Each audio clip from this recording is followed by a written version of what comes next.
We're here to make a new type of news. New insights, new styles, and new topics every day. We are News Generation.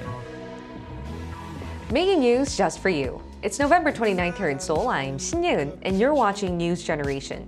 Joining me in the studio is Choi Ji-hee. Good morning. And today we have a very special guest. We've actually had you live on Skype, but it's the first time having you here in the studio. It's Choi Hyun-woo. Introduce yourself. Hello everyone, my name is Hyun-woo Jo. I am currently a second semester sophomore majoring in global affairs at George Mason University, Korea. Thank you for having me. It's a pleasure having you here, Hyun-woo, and both are here to speak on behalf of people in their 20s and 30s. As usual, let's start with our news feed, which covers different hashtags and news items that have been trending on social media over the past 24 hours. Seoul is a popular destination for young college graduates, especially med school students who've studied in universities located in other regions. Recent data on such students from the years 2014 to 23 found that 1 in 3 of these med school students tried moving to other regions, namely the capital Seoul, to do their internship. This sheds light on how the country is seeing an unbalanced proportion in the number of doctors. Rural areas are seeing a lack of medical personnel. And moving on to news in North Korea. The reclusive regime has witnessed something very rare during its local election on Sunday. The election for deputies to regional people's assemblies saw an apparent slight dissent in opinions. Instead of seeing 100% agreement on the voted candidates, the North saw around 99%. And analysts have since dismissed the North's mention of dissent in votes as an attempt to portray itself to the world that it too is trying to consider human rights and transition from an authoritarian state to a normal society. Ending off with some local news. Recently, an online post asking whether it's okay for a newbie worker to use their paid vacation time just 3 weeks into the post has spurred debate. The post explained how a rookie worker asked to use their paid days off to go to their friend's funeral. But because it had only been 3 weeks since they started working, the company declined, and this worker immediately quit his job. And people who read this post had split opinions. Some said the company should have cut the rookie some slack, given that they just lost their friend. Others pointed to how most Korean companies don't give out paid time off to employees who've just entered. They added how it was a bit extreme for the new employee to have quit his job. Now here in the studio, I'm quite curious as to how you guys thought about this case, starting with you, Hyun-woo. Right, I think this is a pretty extreme case of where the rookie worker used their leave, but I think the circumstances in which he had to use their leave was something that the company was to accept because it was extreme circumstances, and I believe personally that there needs to be a facilitating environment between the company and the worker in which they can both understand that there are extreme circumstances and this kind of scenario, that's environment that they can use their leaves for these circumstances. Right, and if I may add on, I think the biggest issue here is what we think about our corporate culture here in Korea. As a matter of fact, a recent survey by the Korea Institute for Health and Social Affairs has found that most company workers are hesitant to use all their designated paid days off. And the survey researched workers back in 2022 and found that on average, most receive 17 whole days off in a whole year, but most use only around 11 days, and that's short of like 5 to 6.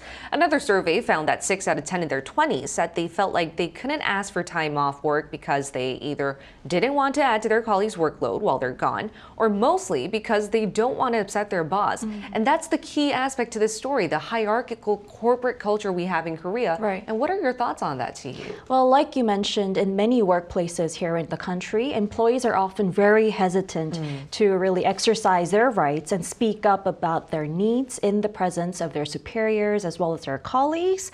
And this can be a big challenge for the workplaces and the employees because if they're unable to express themselves about their needs, this can prevent the creation of a healthy and productive workplace. And in that sense, as a freelancer, I have a lot more freedom to work without worrying about the judgment of other people, and I can just leave when I want to leave on a vacation. And I believe that creating a culture of respect for individuals' rights and their expressions and needs is very important to foster a lot more positive and productive working environment for these people. I guess there are definitely some perks working as a freelancer there. Yeah. But in the meantime, that was our news feed for this Wednesday. Let's now head into our discussion topic of the day. Here in Korea, we're seeing more kangaroo tribes. What's that? My AI voice secretary will explain. Kangaroo Tribe. It's a moniker used to describe unmarried men and women who are still living with their parents even though they're in their 30s and 40s. As you can tell by the name, it suggests an image of an overgrown kangaroo that hasn't left its mother's pouch. A recent report from South Korea's National Statistics Office found that around 6 out of 10 unmarried adults between the ages of 19 and 34 were still living with their parents. Close to 70% said they weren't thinking of leaving the nest anytime soon, mainly due to financial struggles. More and more young people are having trouble leaving their parents' houses, which is seen as like a kangaroo not leaving its pouch.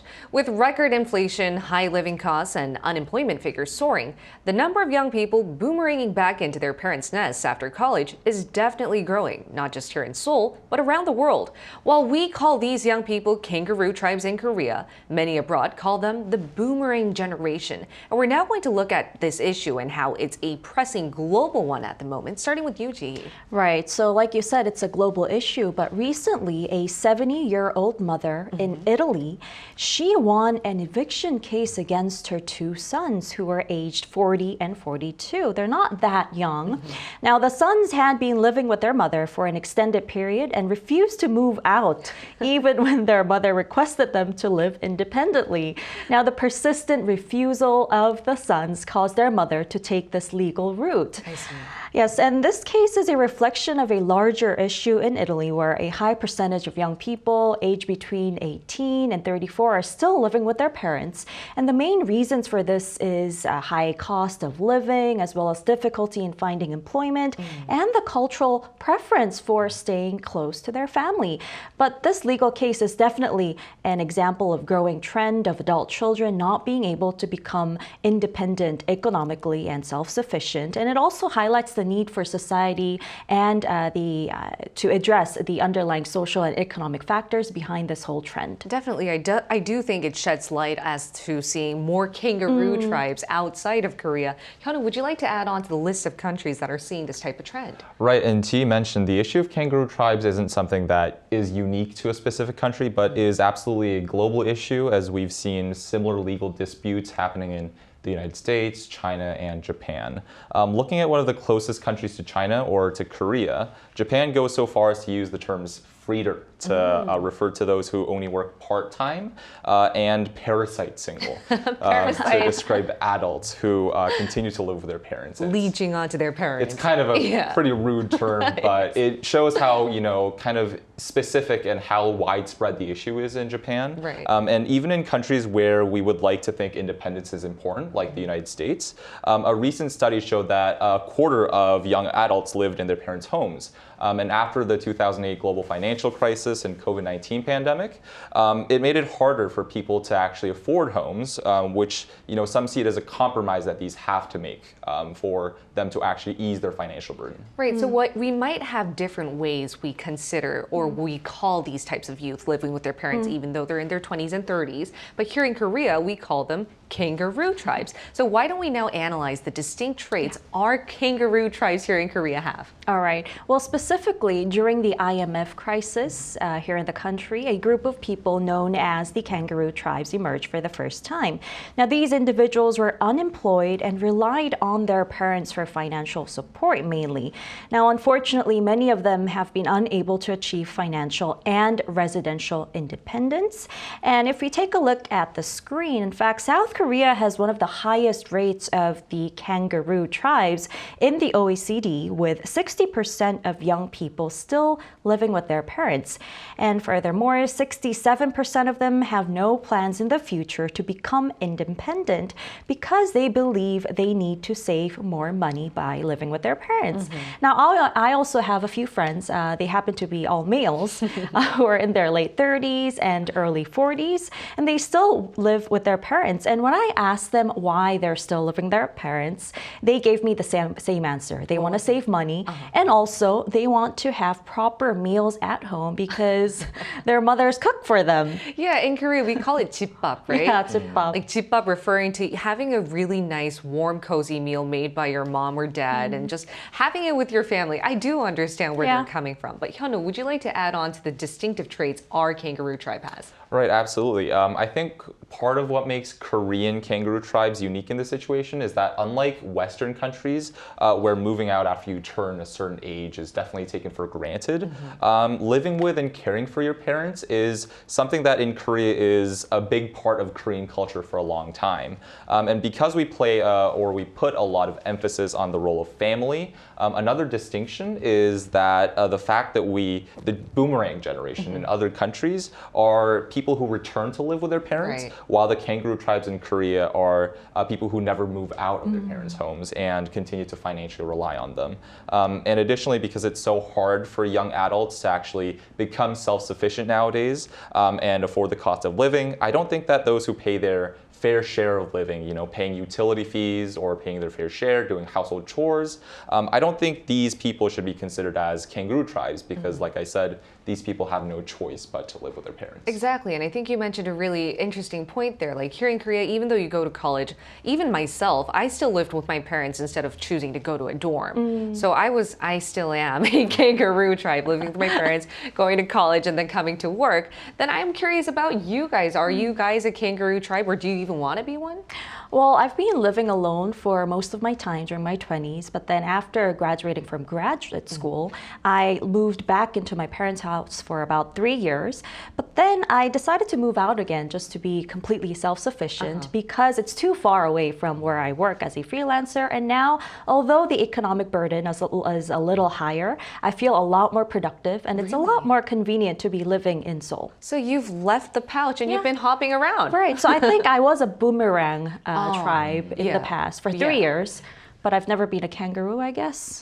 That's really respectable. I think that's really something to respect upon. What about you, Hyunwoo? I'm still in my early 20s attending university, so I do have to say that I still rely on my family for a large portion of my financial needs, especially tuition, because tuition expense is very expensive. And I think that the same goes for most of my friends as well. And I do, however, try to cover most of my costs of living, such as food, through the part-time work and through the scholarships that our university offers. And still, I see why so many young adults today, have chosen to give up a lot of things for what we take for granted in the past, in past generations, because for me, even doing all of that, it's hard, if not impossible, to stay completely self-sufficient. Exactly. And I too am a kangaroo tribe. And you know what? I think I am, and I'm not too proud of it, to be very honest with you, but I'm not ashamed to be talking about it because of the socio-economic atmosphere here in Korea. Whereas, as we mentioned in the States, once you go to college, you probably move out and then you have to settle down by yourself. Here in Korea, it's sort of the norm to stay with your parents until you make sufficient amount of money. And I would now like to talk about that unique aspect in our society. Why is our society relatively more lenient towards the fact that young adults may not be financially independent? Well, that's because more individuals these days, the young people, they're choosing not to get married or getting married later in life. And it's become more difficult for these young adults to become financially supportive of themselves, self-sufficient. And it's really challenging to find work as well. And the living costs are so high, especially if you want to live in the central Seoul area or the metropolitan area. So many people understand that socially and economically, it's really difficult to become fully independent. And in fact, many people even envy those who are able to live with their parents, because this would usually mean that their parents are living either in Seoul or at least in the Gyeonggi region, which is close to their companies or workplaces.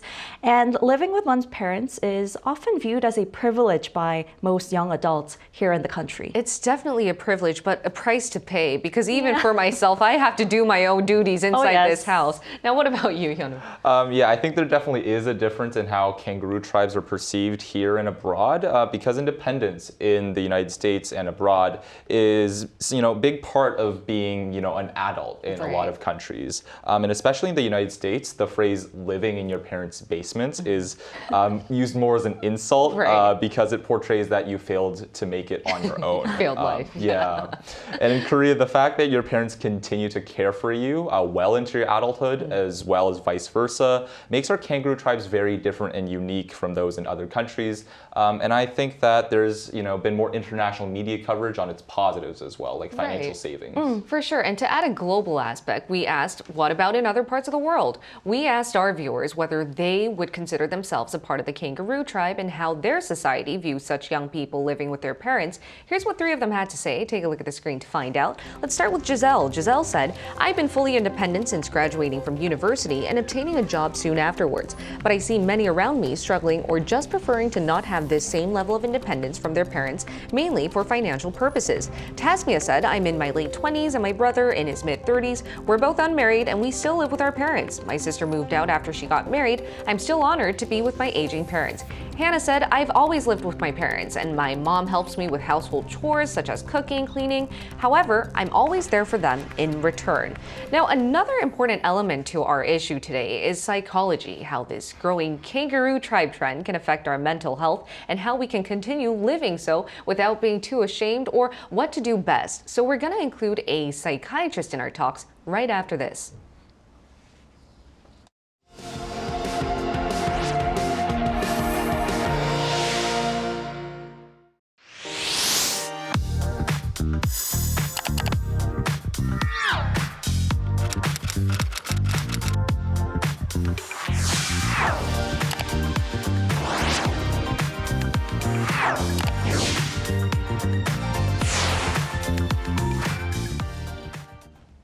We're now going to include a certified psychiatrist in the U.S. and Korea in our talks. It's Dr. Lee Ju-young, currently in Colorado. Great to have you back here, Dr. Lee. Hello.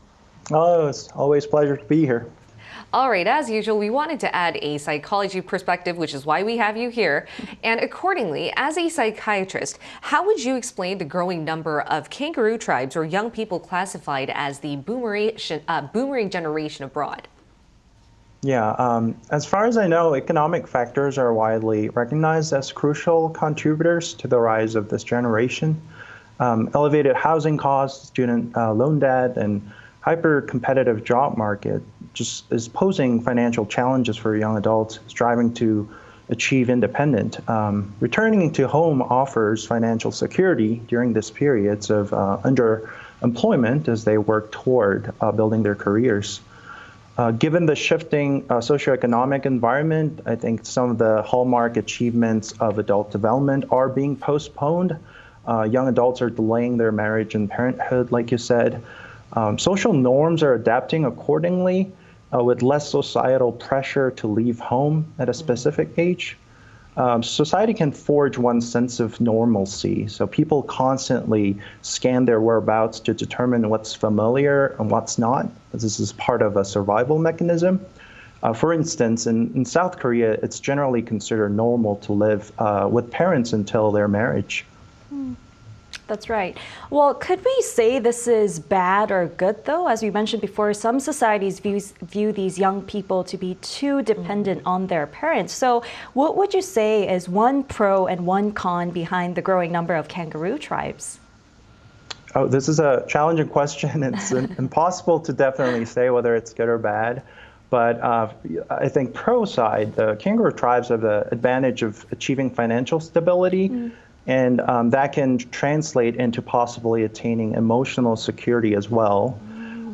Potential downside, studies have reported a worsening of the child-parent relationship if the returning home is primarily due to economic reasons. And it is highly conflicting to transform the parent-child relationship into adult-to-adult relationship while children are still depending on their parents. I see. And Hyunwoo, would you like to ask the last question? Sure. Dr. Lee, nonetheless, building independence seems key in this scenario, whether that be financially or emotionally. How should this be done? Any societal regulations that could ensure this? So first, I'd like to step back and say that there are a common mistake that is assumed that independence means people have to be completely alone, being isolated from others, even from their parents. I'd like to recommend a book called The Good Life by Dr. Robert Waldinger, which notes the single important factor to happiness is to sustain deep, meaningful relationship, because humans are innately social. In this context, I'd like to say that to achieve self-determination and independence, young adults should be able to self-reflect, that is, monitoring their feelings and thoughts, and seek help if needed, and assert oneself when necessary, and has to establish healthy boundaries. This is not as it sounds. This is not easy, because usually our interpersonal patterns are formed over time, and a big portion of it, the process is unconscious. So when young adults often feel stuck, even though they consciously want to be independent, they sometimes feel easily stuck. That's because of their unconscious past and the patterns in interpersonal relationship. So in that case, psychotherapy can help. And policy level wise, I think psychological education in public school can be really helpful. Yeah, I agree. Thank you so much, Dr. Lee. It was such an insightful conversation we had with you just now. Thank you. No, you're welcome. And before I let you two go, then where would you guys like to see this trend go, and particularly in the right and positive direction? Well, the government definitely can do more, but at the same time, we have some pros. So we could change our perspective and think that kangaroo tribes, they can save money and at the same time solve issues such as elder marginalization. Yeah. Don't be ashamed. Don't be ashamed. Be proud of it. What about you, Hyunwoo? Right. I think it's important to kind of change that perception here in society, because it's difficult to be self-sufficient today for young adults. And starting off within the households, doing household chores and paying their fair share, I think that's a crucial step in solving the issues that we face today. I totally agree. And as Dr. Lee said, just because you're living with your parents doesn't mean you're not independent. I think having a very clear distinction on what makes you independent is key. And while you think about that, in the meantime, we'll be here every day from 9:30 to 10 a.m. Korea time, bringing you more topics young people are talking about. Special thanks to Chiji Thank you. and Hyunwoo. Thanks so much. It was a pleasure having you here, Hyunwoo. And thank you everyone for watching. We'll see you tomorrow. We are News Generation.